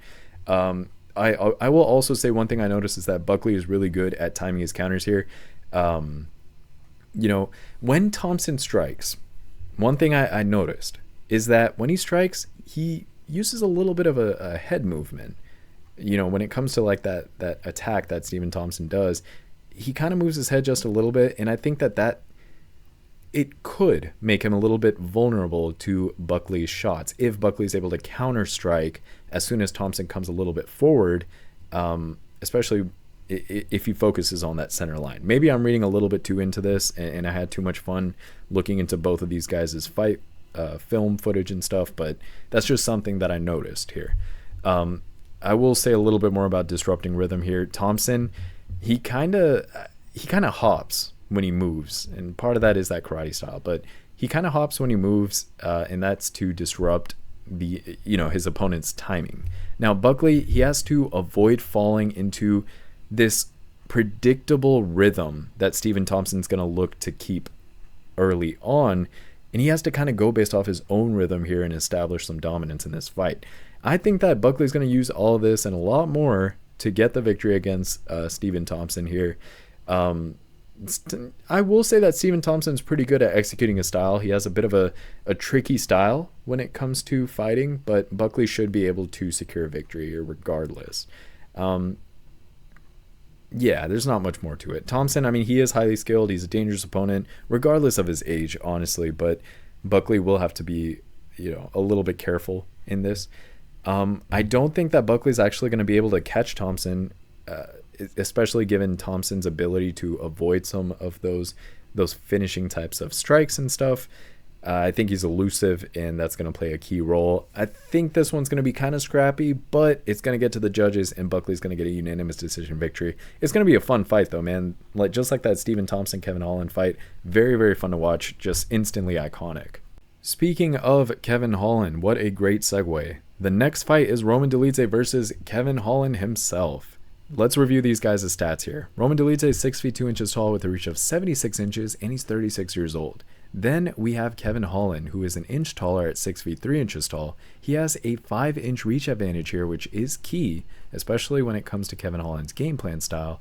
And he is 5 years younger at 31 years old. Sometimes I forget Kevin Holland is relatively young compared to, an MMA fighter's career here. Sometimes I think he's like 35 or something, but no, he's just 31. He still has a long ways to go. So when it comes to striking, Roman, he lands 3.13 strikes per minute with a 42% accuracy. Now, Kevin lands more. He lands 4.25 strikes per minute with a 49% accuracy. That's 7% more accurate. As far as grappling goes, Roman lands 1.26 takedowns on average with a 40% accuracy, while Kevin, he lands 0.84 takedowns on average with a 38% accuracy. Pretty close when it comes to both of these. Dolidze lands a little bit more takedowns. Not a huge part of either guy's game plan.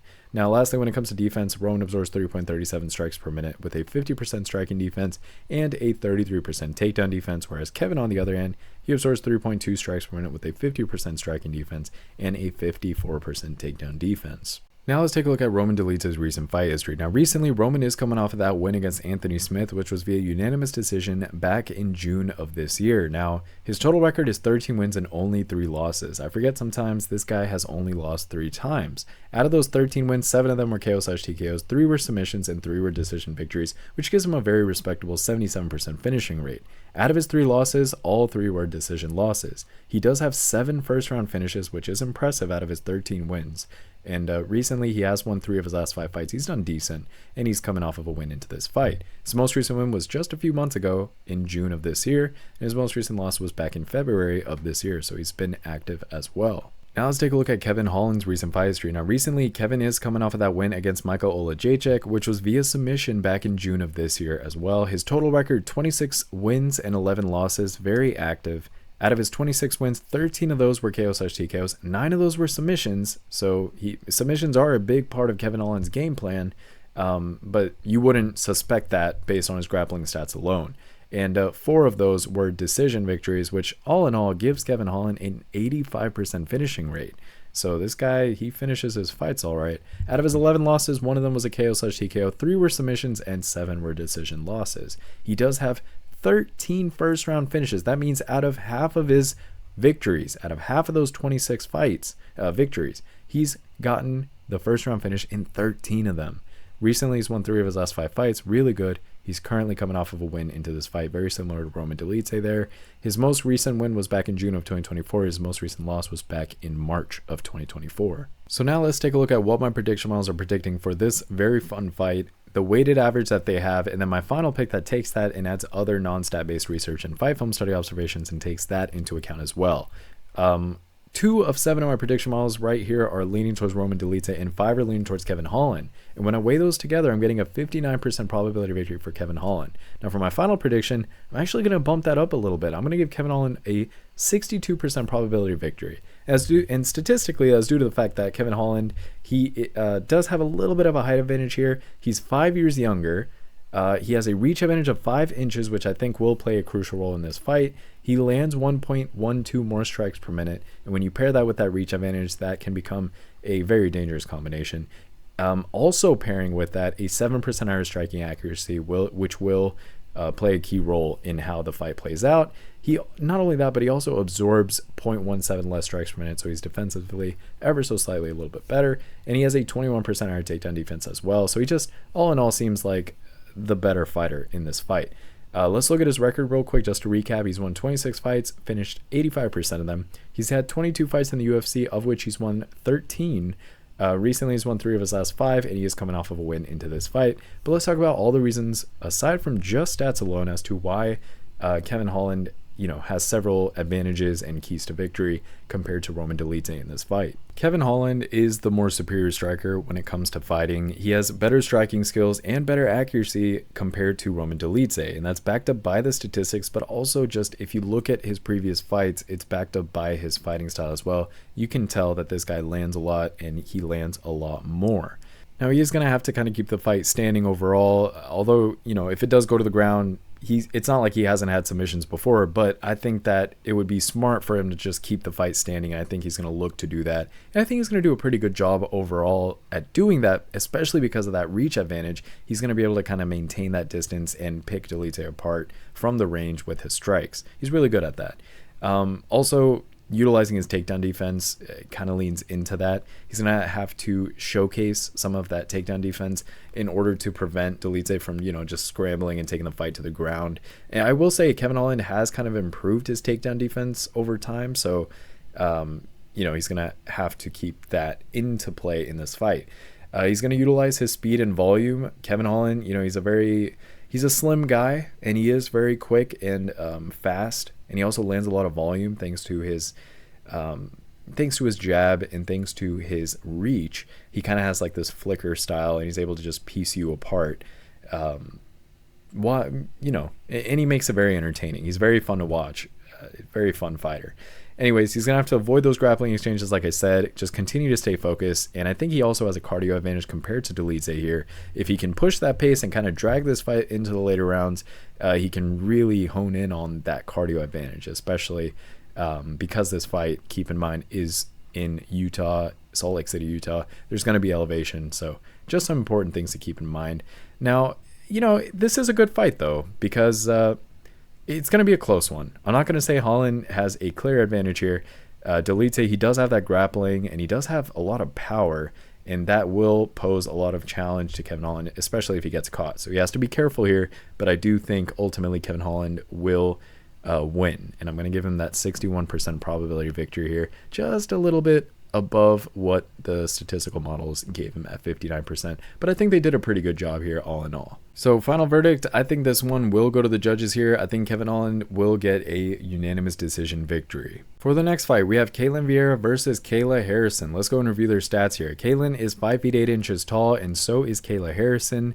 Kayla has a reach of 68 inches, and Kayla Harrison, on the other hand, she has a 2-inch reach disadvantage here. She has a reach of 66 inches, and both of them are around that 33, 34-year-old range. Now, before we get into the fighting stats here, full disclosure, full disclaimer, I do want to let you guys know that the stats on Kayla Harrison, they only come from one fight. So be very careful when you're approaching a statistical analysis on this fight. But we will still review what is out there just so you guys have an idea.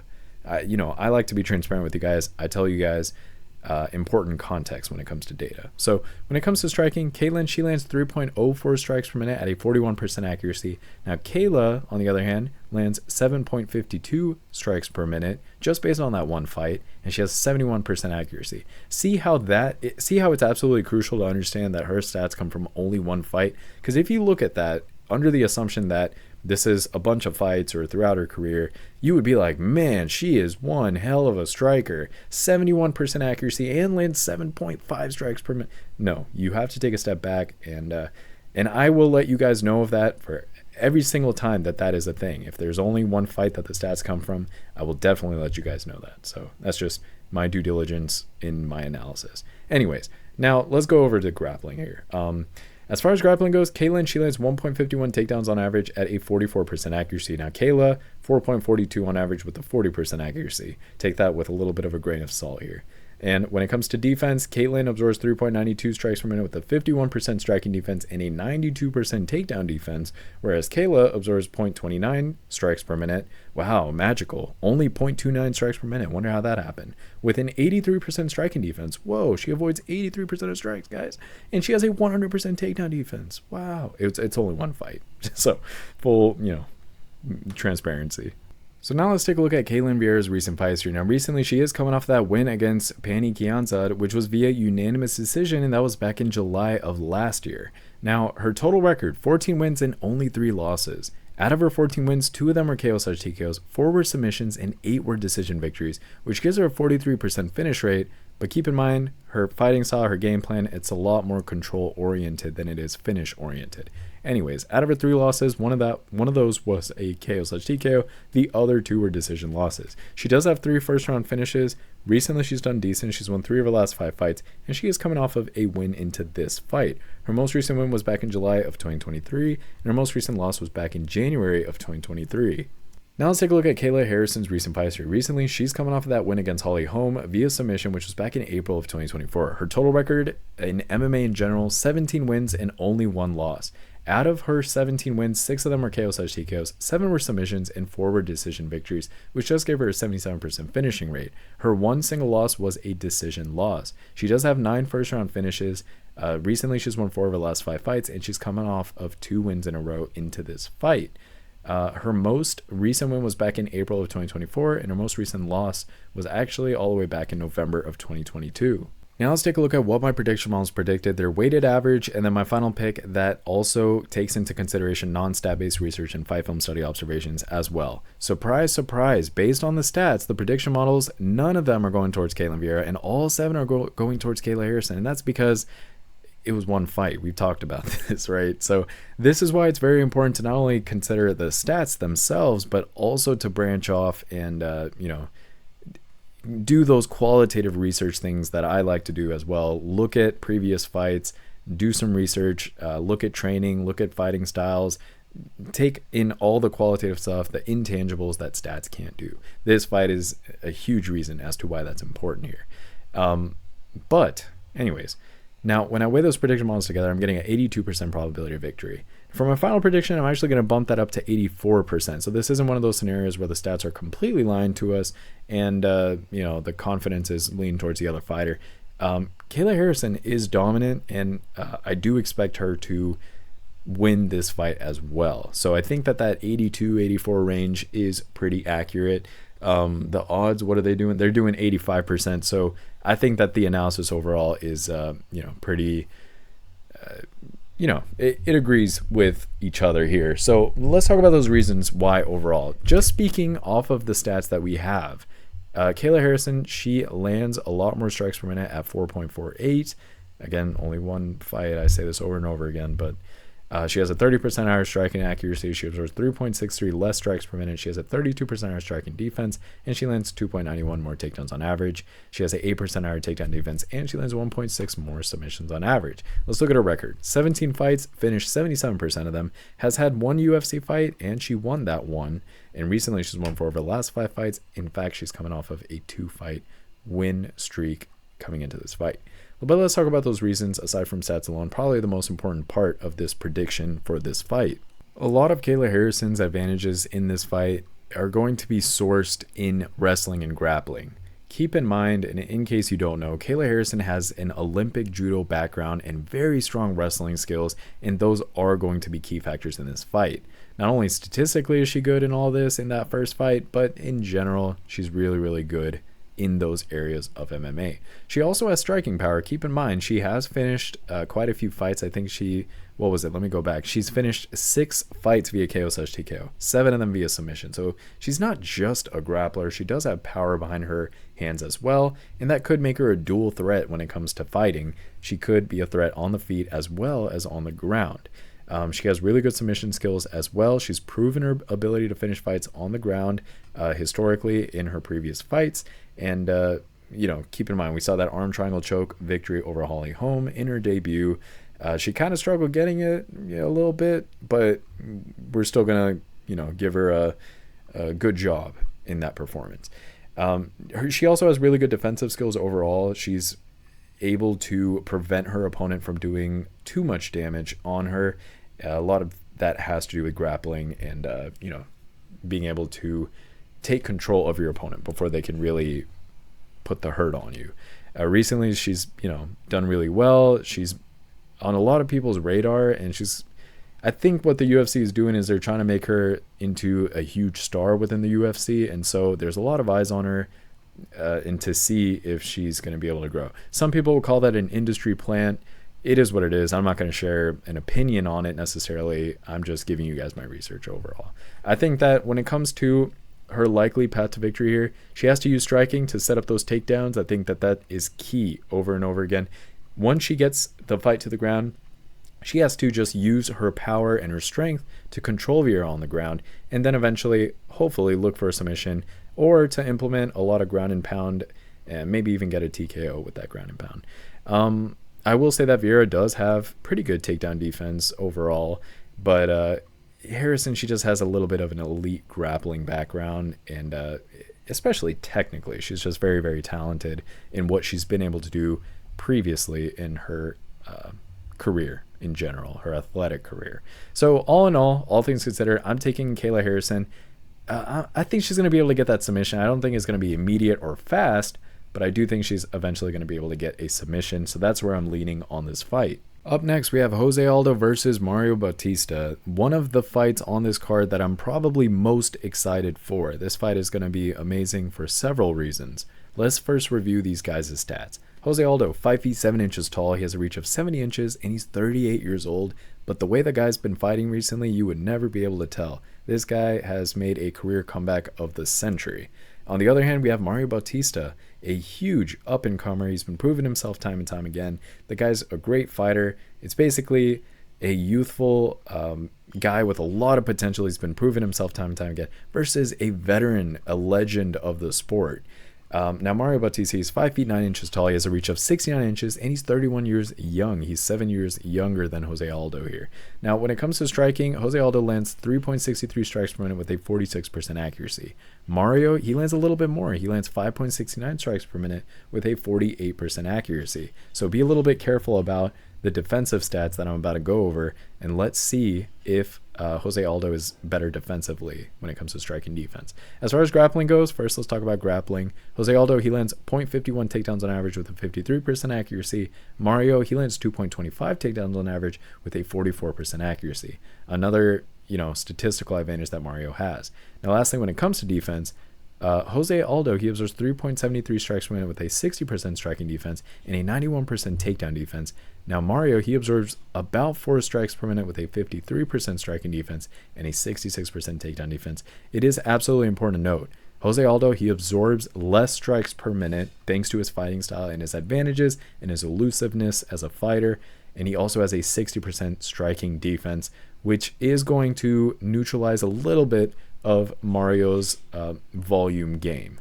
But we'll go into like the the stylistic advantages and disadvantages after reviewing these guys' records first. So, speaking of records, let's talk about Jose Aldo's recent fight history. Recently, Aldo is coming off of that win against Jonathan Martinez via unanimous decision back in May of 2024. I went against Jose Aldo in that fight, and man, I regretted it because I remember Jonathan Martinez did not show up that night. That was a absolutely horrible performance from Jonathan Martinez, respectfully. He was like starstruck or something. Respectfully. Anyways, Jose Aldo, total record, 32 wins and 8 losses. Not bad at all if you actually think about it. Actually very impressive. 17 of those victories out of those 32 were KO/TKOs. More than half of them were finishes. Now, a lot of that was earlier on in his career and in the middle of his career, but in general, very impressive. He does have power. One of those victories was via submission, not a huge part of his game plan. 14 of those victories were decision victories. He's really leaned into that later on as his career has progressed. He's able to control fights and just be very technically sound, pick his opponents apart, and get the judge decision here. Now, he does have a 56% finish rate. He fights very, very well overall, and that's why he's a legend, Hall of Famer type of guy. Great athlete. Now, out of his 8 losses, 4 of them were KO/TKOs, 1 was a submission, and 3 were decision losses. He has 12 first-round finishes out of his 32 wins. That's insane.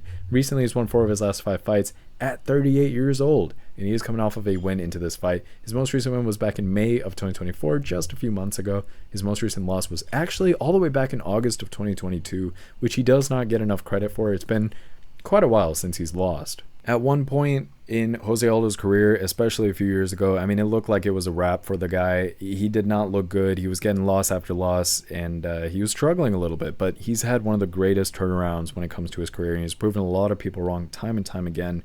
And he's kind of just found himself again. He looks much more centered as an athlete, and he's doing pretty well as a fighter. Now let's take a look at Mario Bautista's recent fight history. Now recently he's coming off of that win against Ricky Simon via unanimous decision. That was back in January of this year. His total record, 14 wins and only 2 losses. Out of those 14 wins, 3 of them were KO/TKOs, 6 of them were submissions, and 5 were decision victories, which gives him a 64% finish rate and a very balanced record overall. Out of his 2 losses, 1 of them was a KO/TKO and the other was a submission. He has 5 first-round finishes. Recently, he's won all 5 of his last 5 fights. In fact, he's actually on a 6-fight win streak. His most recent win was back in January of this year. Most recent loss was actually back in March of 2021. Now let's take a look at what my prediction models predicted, their weighted average, and then my final pick that takes that, but also incorporates other non-stat based research and fight film study observations, a lot of the intangibles and qualitative factors that stats cannot pick up. Speaking in terms of prediction models, 1 of 7 of my prediction models are leaning towards Jose Aldo, and 6 are leaning towards Mario Bautista. When I weigh those together, I'm getting a 58% probability of victory for Mario Bautista to win. However, based on everything I've researched and everything I'm going to share with you guys, I'm actually going to flip here, and I'm going to go with Jose Aldo. I'm going to give him a 61% probability of victory. There's several reasons for that, but first let's talk about the stats. He has a reach advantage of 1 inch. He absorbs 0.26 less strikes per minute.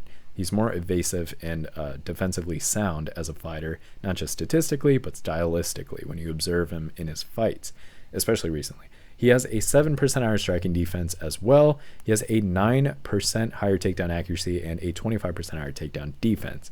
Looking at his record, 32 fights, finished 56% of them. He's had 21 fights in the UFC, and he's won 14 of those. Recently, he's won 4 of his last 5 fights, and he is coming off of a win into this fight.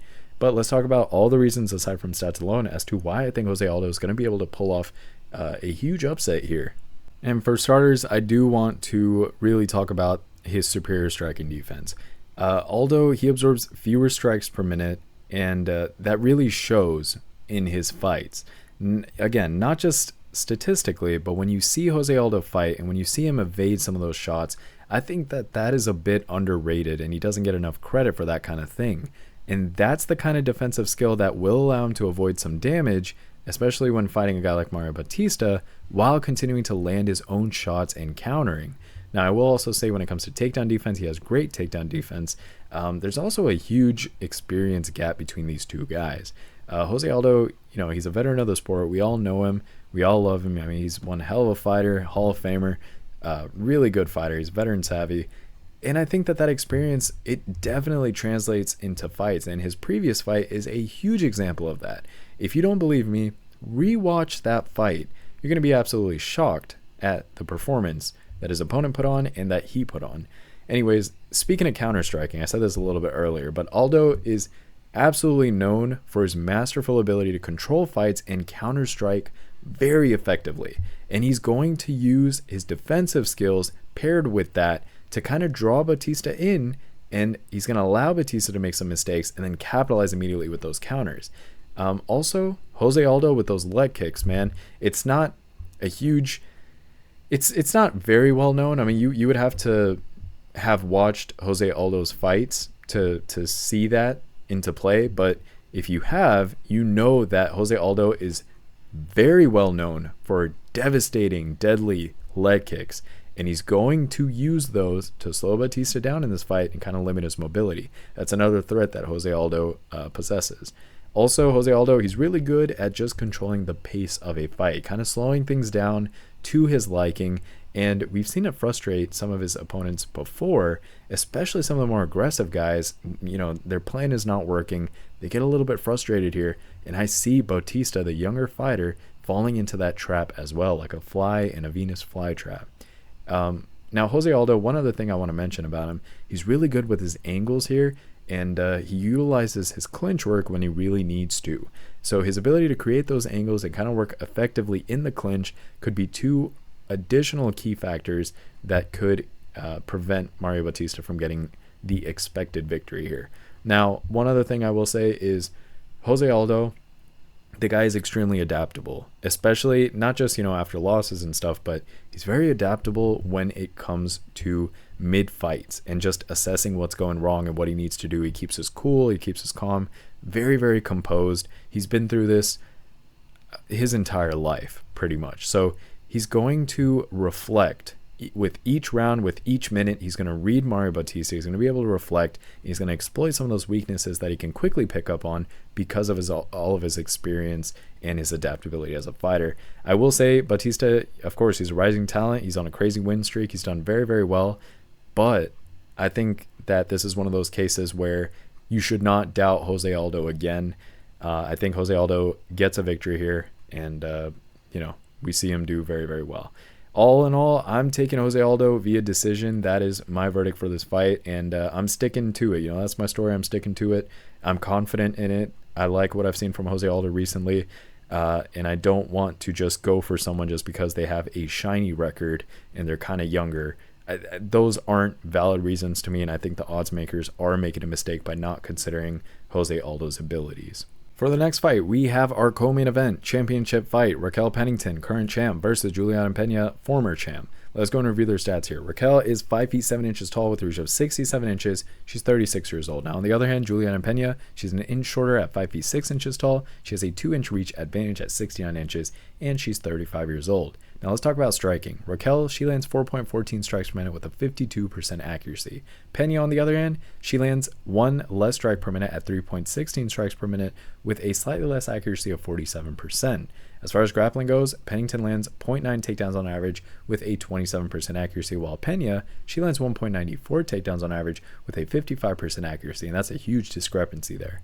Now, lastly, when it comes to defense, Raquel, she absorbs 3.29 strikes per minute with a 60% striking defense and a 63% takedown defense, whereas Julianna Peña absorbs 2.3 strikes per minute, so she absorbs less. She has a 50% striking defense and a 23% takedown defense. Not the best takedown defense, and also not a good striking defense either. Now let's take a look at Raquel Pennington's recent fight history. Now recently she is coming off of that win against Mayra Bueno Silva via unanimous decision. That was back in January of this year. Her total record, 16 wins and 9 losses. Not a very good record if I'm being honest. Out of those 16 wins, one of them was a KO/TKO, 4 were submissions, and 11 were decision victories, which gives her a low 31% finish rate. Out of her 9 losses, 1 was a KO/TKO, 1 was a submission, and 7 were decision losses. She has 2 first-round finishes, although finishes aren't a huge part of her game plan. Recently, she's done well though. She's been on a good stretch here. She's won her previous 5 of her previous 5 fights. I've been talking for like 3 hours trying to get this video done here, and she's currently on a 6-fight win streak. Her most recent win was back in January of 2024. Most recent loss back in January of 2020. So she hasn't lost in quite a while. Now let's take a look at Julianna Peña's recent fights here. Now Julianna, she's coming off of that loss against Amanda Nunes. That was a huge loss. That was via unanimous decision. That was back in July of 2022. Now her total record, 12 wins and 5 losses. Also not the most impressive record. Out of those 12 wins, 3 of them were KO/TKO, 6 were submissions, and 3 were decision victories, which just gave her a 75% finish rate overall.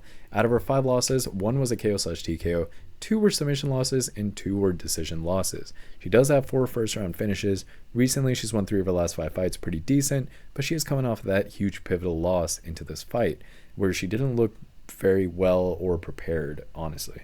Her most recent win was back in December of 2021. Her most recent loss was back in July of 2022. Now let's take a look at what my prediction models predicted for this fight. Their weighted average, and then my final pick that takes that and adds other non-stat based research and fight film study observations as well. 5 of 7 of my prediction models are leaning towards Raquel Pennington, and the other 2 are leaning towards Julianna Peña. When I weigh those prediction models together, I'm getting a 65.7% probability of Raquel Pennington. For my final prediction, I am going to bump that down a bit. I'm going to give her a 62% probability of victory, still in the same range in general, but it's due to the fact that Julianna Peña is a year younger. She's slightly younger. She has a reach advantage of 2 inches here, which I do want to give her credit for. She absorbs 1 less strike per minute. Another thing that I want to give her credit for, she lands 1 more takedown on average. She has a 28% higher takedown accuracy, and she lands 0.1 more submissions on average. Now, the reason that I am picking Raquel Pennington here is due to the fact that Pennington does have a height advantage of 1 inch here. She lands 0.98 more strikes per minute. She has a 5% higher striking accuracy, a 10% higher striking defense, and a 40% higher takedown defense. Raquel Pennington, just looking at her career here, she's won 16 fights. She's finished 31% of those. She's had 19 fights in the UFC, of which she's won 13. And recently, she's kind of cruised her way through the last several years into just winning back-to-back fights and doing well overall. Recently, like I said, she's won 5 of her last 5 fights. In fact, she's on a 6-fight win streak. Last time she lost was all the way back in January of 2020. But let's talk about those reasons, aside from stats alone, as to why Raquel Pennington holds the key to victory compared to Julianna Peña. If you've been watching Pennington, then you know that she has this grinding pressure style of fighting. She moves forward, she pushes her opponents to the octagon's fence, and she kind of accumulates some of that control time. And I think that what it tends to do is neutralize an opponent's offense. It really drains them. Not only drains them, but prevents them from really implementing their offense. Not only that, but I think she'll be able to utilize her striking volume and her accuracy. She has pretty good stats when it comes to these things, and she does them well in fights if you look at her previous fights as well. I kind of like the way that she does that. She's also one of those fighters that's very composed, and I will say that she has a pretty decent fight IQ as well. When it comes to like the mental aspect of the game, she just seems like she gets it in general. She has good experience when it comes to multi-round fights, and I think that that's something that not a lot of people will give her credit for, but I think she deserves some recognition there. She does defend takedowns very well, and I think that that's going to play a role here, and as long as she keeps this fight standing, man, I mean, I think Peña is going to look for those takedowns, especially if she gets kind of fatigued by altitude. I could see her kind of diving in for those. But Pennington has that takedown defense, which she has proven. And so I think that that's going to be working in her favor here. Another reason why I think she's going to win. Also, just as a strategy in general, I think she's going to push the pace. I'm talking about Pennington, of course. And I think that she's really going to capitalize and lean on her cardio and her conditioning as a fighter. Pennington's, she's known for her durability, and she's able to kind of keep that strong pace going throughout fights. And so that's just another advantage that she has here. Now, what I will say is that she has to kind of avoid getting drawn into a brawl with Peña. She's going to try to like get Pennington into a bit of a slugfest at times, but Pennington has to lean a little bit more towards the technical striking side instead of just making this a brawl straight up brawl. I think that that's where Pennington has a clear advantage here. So if she uses all of that and her experience here, I think that she should be able to get a decision victory here. I'm nothing crazy. I don't think she's going to finish the fight, but in all honesty, I do see Pennington getting a decision victory.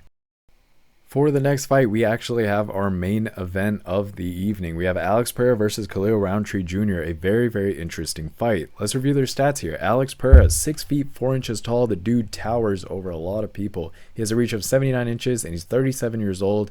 Sometimes people don't, keep in mind that he is in the late stage of his career. The guy's been kickboxing for a very, very long time. Now he's in MMA, and he's had a meteoric rise in MMA. But he is 37 years old. He's on that stage of his career. So just important thing to keep in mind. Now, Khalil Rountree Jr., he's not much younger. He's 34, but 37 is a little bit different than 34. But here's the thing. Khalil Rountree Jr. is 3 inches shorter at 6 feet 1 inch tall, and he has a 3-inch reach disadvantage as well, with a reach of 76 inches. Let's talk about striking. Alex Pereira, he lands 5.23 strikes per minute at a 63% accuracy. He is insanely deadly when it comes to striking. He was insanely successful as a kickboxer. He gave the likes of Israel Adesanya a lot of trouble throughout their fighting career and every time that they met. And I highly advise that you guys look back at all of those fights if you can. At least look at the highlights. It's just very, very entertaining. It's truly artistic fighting, very technical and artistic fighting. It's beautiful. Now, Khalil Rountree Jr., he lands 3.84 strikes per minute. That's about 1.5, almost 2 less strikes per minute. And it's at a much less accuracy as well, at 39% versus Alex Pereira's 63%. And as far as grappling goes, Alex Pereira, grappling is not a big part of his game plan, let's be real. He lands 0.17 takedowns on average with a 100% accuracy. Ooh, keep in mind, statistics, you have to put context to it. You have to consider the fighter's fighting styles and game plans, etc., etc. It's not a big part of his game plan, just straight up. Now, Khalil Rountree Jr., he doesn't have any takedown or grappling stats recorded either. Another fighter where that's not a big part of his game plan. When it comes to defense, let's take a look here. Alex Pereira absorbs 3.51 strikes per minute with a 51% striking defense and a 70% takedown defense. Now, Khalil Rountree Jr., he absorbs a little bit more here. Not exactly 1 more strike per minute, but I think it's about 0.6 more strikes per minute, which can be very, very dangerous when you're talking about a guy like Alex Pereira with his striking accuracy and his volume. Also, Khalil Rountree Jr. has a 50% striking defense and a 58% takedown defense. Pretty dangerous, again, when you talk about a guy like Alex Pereira. Now let's take a look at Alex Pereira's recent fight history. Now, he's coming off of that win against Jiri Prochazka, which was huge. And that was via KO/TKO back in June of 2024. Absolute warriors, both of them. Alex Pereira came out victorious. So his total record, 11 wins and only 2 losses. Out of his 11 wins, 9 of them were KO/TKOs, guys. I need you to understand that. 9 of his 11 victories were via KO/TKO. The guy's an absolute beast. 2 of them were decision victories, but he does have an 82% finish rate. Now, out of his losses, 1 of them was a KO/TKO and 1 was a submission loss. He has 4 first-round finishes, so he has power throughout the fight. It's not necessarily just in the first round where the guy's able to finish his opponents. He's able to get those finishes in round 2 and 3 as well, or 4 and 5, etc., etc. Now, recently, he's won 4 of his last 5 fights. He's actually currently on a crazy 4-fight win streak. Again, meteoric rise within the UFC. His most recent win back in June of this year, most recent loss back in April of last year. Now let's take a look at Khalil Rountree Jr.'s recent fight history. Now recently, Khalil is coming off of that win against Anthony Smith, which was via KO/TKO back in December of 2023. His total record, 14 wins and 5 losses. Out of those 14 wins, 10 of them were KO/TKOs and the other 4 were decision victories, which does give him a respectable 72% finish rate. Out of his 5 losses, 2 of them were KO/TKOs, 1 was a submission loss, and 2 were decision losses. He does have 7 first-round finishes. He's a finisher for sure. Recently, he's won all 5 of his last 5 fights, and that is his win streak as well. He's on a 5-fight win streak. His most recent win was back in December of 2023. His most recent loss was back in January of 2021. All right, the moment we've been waiting for. Let's take a look at what those prediction models predicted, their weighted average, and then my final pick that takes that and adds other non-stat based research and fight film study observations into account as well. So speaking of prediction models, All 7 of my prediction models are leaning towards Alex Pereira. None of them are given any respect to Khalil Rountree Jr. When I weigh them together, I'm getting a 76% probability of victory for Alex Pereira. I think that's about right. Honestly, I mean, I would bump it up just a little bit, but it is a pretty accurate reading overall. Keep in mind, Alex Pereira statistically has a height advantage of 3 inches, reach advantage of 3 inches, lands 1.4 more strikes per minute, has a 24% higher striking accuracy, absorbs 0.67 less strikes per minute, has a 1% higher striking defense. I mean, that's very minimal. And he has a 12% higher takedown defense, and he lands 0.2 more submissions on average, although not a huge part of his game plan. Although he's been working with Glover Teixeira, so could we see Alex Pereira try to mix things up and just show some diversity? Hey, I mean, you never know. I don't think Khalil Rountree Jr. is expecting that at all. But Alex Pereira has been training with Glover Teixeira, and I think that he is working on kind of ironing out his ground game a little bit. So that could be something in his back pocket that shocks us a little bit. Anyways, I went off on a tangent there. Let me just keep going here. When I look at Alex Pereira's record, he's won 11 fights here. He's finished 82% of his fights. He's had 9 fights in the UFC, of which he's won 8. Recently, he's won 4 of his last 5 fights. He's coming off of a 4-fight win streak. He's been absolutely insane in the UFC. Meteoric rise, amazing. Let's talk about those stylistic reasons as to why we can be confident in Alex Pereira's performance, unless by some miracle Khalil Rountree Jr. pulls off an upset. It's just statistically very unlikely to happen. So let's talk about why. The first thing, which is probably one of the most obvious things, are the devastating leg kicks of Alex Pereira. He's very much known for his powerful and technical leg kicks, especially to that calf of his opponents. And honestly, if you've seen him kick, he doesn't really wind up his leg kicks a lot. He kind of just snaps them. And that's what makes them very, very hard to read and defend against. It almost makes it darn near impossible.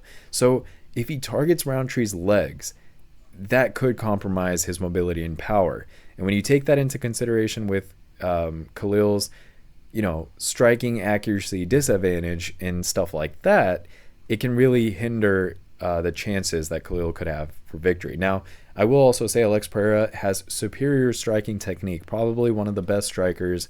Keep in mind, he's a former 2-division Glory kickboxing champion. He has a very refined and diverse set of striking skills. He's absolutely deadly. He's precise. His timing is on point, and that's going to allow him to land some very clean shots on Rountree, which should put this away pretty early. Now, he's also very good at countering, and I don't think he gets enough credit for his countering here. He's very good at catching his opponents with some short, powerful strikes in the middle of their combinations here, especially we've seen that like in the middle of fights, and he does it very, very well. Almost makes it look kind of effortless, which is beautiful. He also has a size and reach advantage. A lot of people have said this during interviews and stuff, but when you actually look at Alex Pereira in person, the guy towers. It doesn't matter if he's only like 1 inch taller than you, 3 inches taller than you. The guy just towers. His size and his stature is massive. I mean, it's insane that he's even in this division. The guy is huge and he's tall. I will also say, kind of just getting away from that, he does have a lot of experience with very high-level competition. Keep in mind, he's faced a lot of UFC champions. He's faced Israel Adesanya. He's faced Sean Strickland, Yuri Prohaska. Just some of the best that the division has to offer. And not only here, but also when he was back in Glory, I mean, he was defeating very, very difficult opponents. So the guy has a lot of experience, and he's done very well with that experience. He doesn't just have experience. He's learned and really perfected his skill. He's also been training with Glover Teixeira to kind of iron out his weakness, quote unquote, that a lot of people think he has, which is the ground game. We have yet to kind of see that be tested and stuff, but that's not, again, something that I think Khalil Rountree Jr. can really capitalize on just based on his game plan, Now, other things that I just wanted to mention to you guys, Pereira, of course, has crazy knockout power. He has, he has devastating, I'm not even going to say 1-punch KO power. The dude has a half-punch KO power. The dude's just insane, man. And when you pair that up with Rountree's previous history of being finished in fights, there's a huge possibility here, especially statistically, but even both. There's just a convergence here. Pereira could very likely end this fight with some very clean shots. Now, defensively, I will say Pereira, he's not the most perfect fighter when it comes to defense, but his defense is pretty solid overall. He does, stay behind his hands very well, and he reads things very, very well, and it just makes it very difficult to crack him. He seems almost unstoppable sometimes. Even the way Israel Adesanya had to defeat him, if you look back in that fight, which I highly recommend you should, Israel Adesanya was struggling a little bit. He had to kind of trick Alex Pereira. He brings him closer to the cage, looks for the perfect counter opportunity. When Israel Adesanya was backing up into the cage, he made it look like he was a little bit injured or hurt. So Alex Pereira, with a little bit of confidence, steps in. He gets tricked, and they exchange a little bit. Israel Adesanya catches him, and boom, we see Alex Pereira drop. Something that was absolutely insane. But it took all of that for Israel to try to beat Alex Pereira, and that's not taken away from Adesanya, but that is noting that you have to be very creative and skilled to beat someone like Pereira. Is Khalil Rountree like that? Odds are he's not, honestly. Statistically, it's just very unlikely. Could he get lucky? This is MMA. It's one of the hardest sports to predict. So, in general, for me to sit here and have about 70% of my picks right, and that's in early prelims, and main cards for the last year now, on average, that says something. And just based on all my analysis and observation, Alex Pereira should win this fight. Final verdict, I've been rambling probably a little bit too much. Man, this it's gone on to over an hour and 40 minutes, but I love talking about UFC and MMA and just fights in general, and I love talking to you guys. You guys give me a lot of purpose, and I appreciate each and every single one of you guys. I'm going to wrap this up here. The way to go, Alex Pereira via KO/TKO. I mean, that's the most logical way to go about this. It's proven in very different ways, statistically, stylistically. It just has it written all over it. It's going to be a great event. I'm very excited to watch 307 with you guys, and I can't wait to experience this event with you guys. Hope you all have a great event. Hope you all cash in huge, and stay blessed out there. Thank you guys. And with that, those are all of the fights for this weekend's event. I hope you all enjoyed the analysis and that your bets hit. Thank you guys for watching. Please like and subscribe, as it'll help keep me motivated in creating these videos.